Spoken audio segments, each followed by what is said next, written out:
Why is Muhammad's cult the only belief system in the world that sanctifies the slaughter of anyone who apostatizes?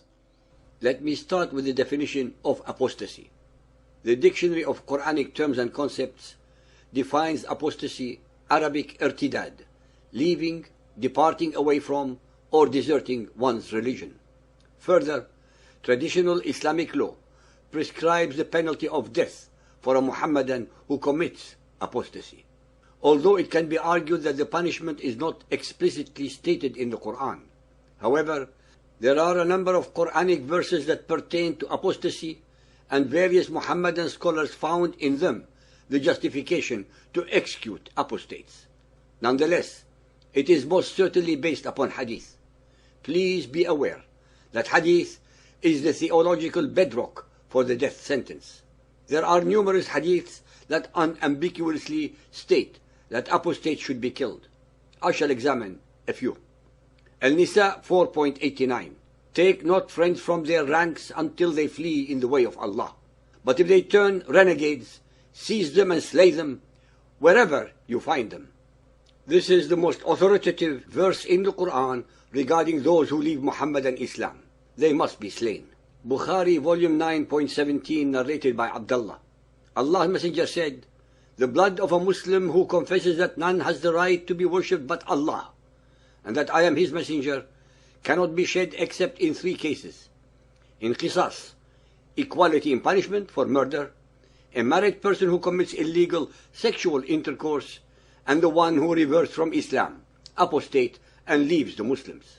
Bukhari, volume 9.57, narrated by Ikrimah. Some atheists were brought to Ali and he burned them.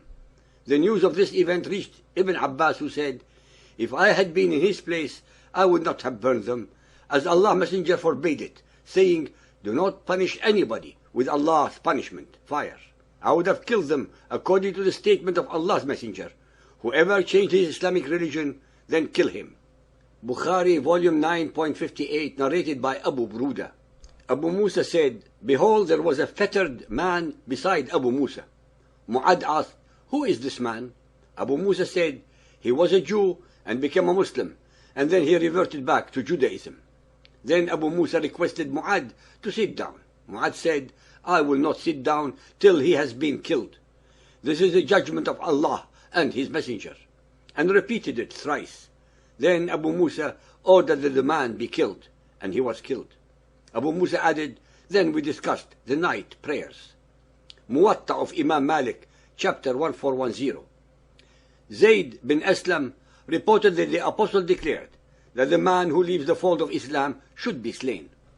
Volume 17 of Tabari's History, pages 187 to 88, details the murder of other apostates. Among them were many Christians who had accepted Islam, but then dissension had developed in Islam, had said, "By God, our religion, Deen, from which we have departed, is better and more correct than that which these people follow.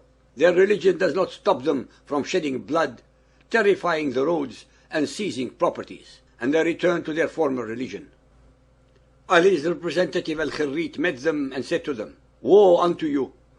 Do you know the precept, hukum, of Ali regarding any Christian who accepts Islam and then reverts to Christianity? By Allah, he will not hear anything they say. He will not consider any excuse. He will not accept any repentance, and he will not summon them to it. His precept regarding them is immediate cutting of the head when he gets hold of them."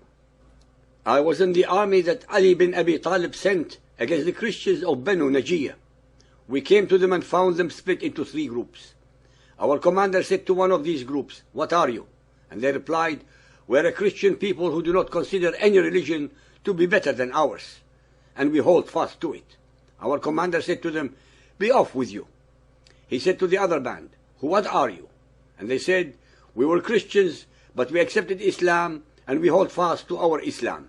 He said to them, "Be off with you." Then he said to the third group, "What are you?" And they said, "We are people who were Christians. We accepted Islam, but we do not think that any religion is better than our previous one." He said to them, "Accept Islam," but they refused. He said to his men, when I rub my head 3 times, attack them and kill the fighting men and make captive the women and children. The dependents were brought to Ali, page 191.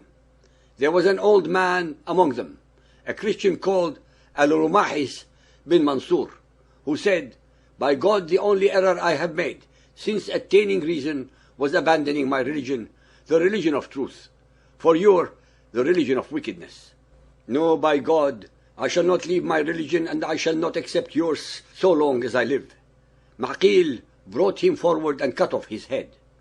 Page 192. Ma'qil wrote a letter to Ali, the Khalifa. "For anyone who had apostatized, we offered return to Islam or else death. As for the Christians, we made them captive and led them off, so that they might be a warning for those of the protected people who come after them not to refuse the jizya, and not to make bold against our religion and community, for the protected people are of little account and lowly in status." Al-Imran 3.85. If anyone desires a religion other than Islam, submission to Allah, never will it be accepted of him, and in the hereafter he will be in the ranks of those who have lost all spiritual good. Al-Saf 61.9. It is he who has sent his apostle with guidance and the religion of truth, that he may proclaim it over all religion, even though the pagans may detest it. To mislead most people who are actually ignorant of the Quran, especially regarding the abrogated and abrogating verses, Muhammadans will always recite verses which are conciliatory, such as Al-Baqarah 2.256. There is no compulsion in religion. Right has become distinct from wrong. For 2 years after Muhammad's death, Abu Bakr, the first Khalifa, waged a war of extermination against thousands of Arabs who decided to leave the yoke of Muhammadan Islam and the tyranny of his companions in Medina.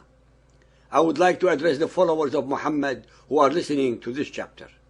Why, if Muhammadan Islam is such a noble belief system, does it resort to terror to keep its followers in line? Why, if Muhammadan Islam is a religion of peace, would it deprive its followers from their most fundamental of human freedoms, that of the freedom of conscience? Why, if Muhammadan Islam is superior to all other beliefs, do Muhammadan leaders need to keep their people under its fold at pain of death and in perpetual terror and fear? Why should the allegedly fastest growing belief system in the world care or fear the change of mind of a few of its followers? Why not let go of them so that only true believers remain? Why is Muhammadan Islam the only belief system that forces people to believe even when they do not want to? Where is the moral, intellectual, or theological justification for such an unwarranted, draconian rule? It is obvious that such measures befit those systems that are essentially built entirely upon falsehood, deception, and lies, because this is the only way their leaders can hope to slow down the inevitable march to defeat and oblivion. It would be more advantageous for a religion of truth if people are free to examine ideas and then choose the religion or ideology or system they want.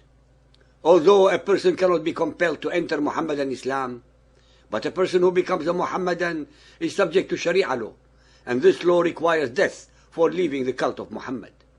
Many Muhammadans living in Islamic countries have no problem with the rule of putting apostates to death and actually participate in the gala atmosphere of such events. On the other hand, Muhammadans living in the West are embarrassed by this death sentence. The West values the freedoms of thought and speech.